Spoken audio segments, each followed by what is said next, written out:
Good evening, I'm Jack Santel. Scary news this week as Kim Kardashian was robbed in Paris. And I'm Carson Smith. Other reports are saying that Kendall was Kylie'd this weekend as well. This is Slant TV.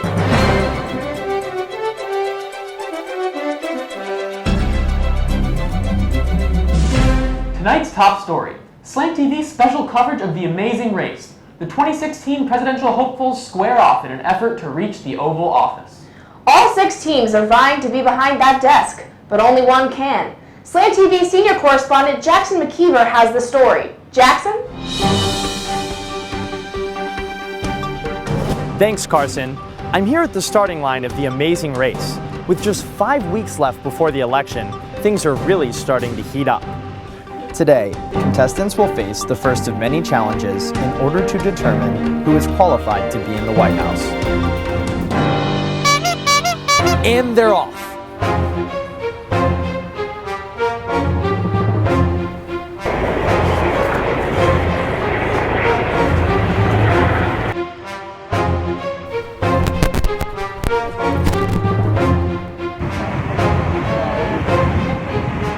It looks like the first challenge is a roadblock, Carson. That's right, Jack. Only one team member will be able to participate in this challenge. Contestants will fight to impress a panel of millennials and will need 2 out of 3 yeses to move on. Millennials are notoriously fickle, so here to give us some insight is millennial correspondent Barney Saunders. Hi, Barney. Hey, Barney, thanks for joining us. Hi, thank you, son. Thank you. So, Barney, what do you think the candidate's biggest struggle will be when facing this panel? Well, I'd say the biggest challenge will be nailing the lingo. I'm a registered millennial translator for the United Nations, and the EUs are inventing all kinds of new hocus pocus. If the candidates aren't up to date, well, they're toast, or as the kids say these days, they're Yeezy. And what do you think is key for the candidates to do during this challenge?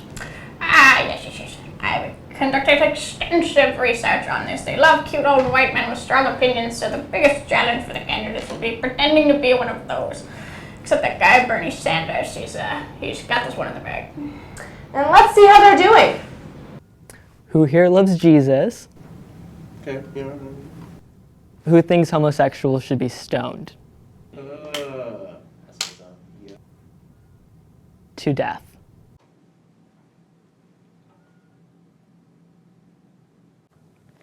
Hey kids, let's dab our way to the debate stage together.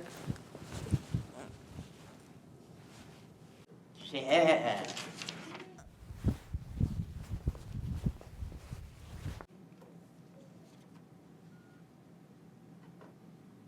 How about I give you a free education? Yes. I'm standing here alongside Black Chris Christie, who has just been eliminated following his inability to appeal to the millennials. Black Chris Christie, what went wrong? Well, I gave it my best shot, Jackson, but they just weren't interested in my policies. You know, I thought my VP might have a chance, but all these millennials, you know, they're gluten-free, they're vegan, they're all non-PMO, they want to know what's in their food. This generation, it just wasn't meant to be this time, Jackson. I don't know.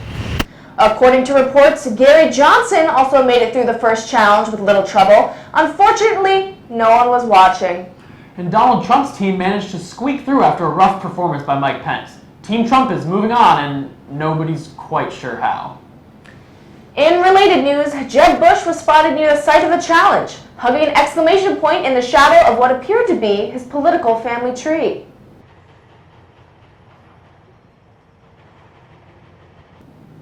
That is unsettling. Extremely.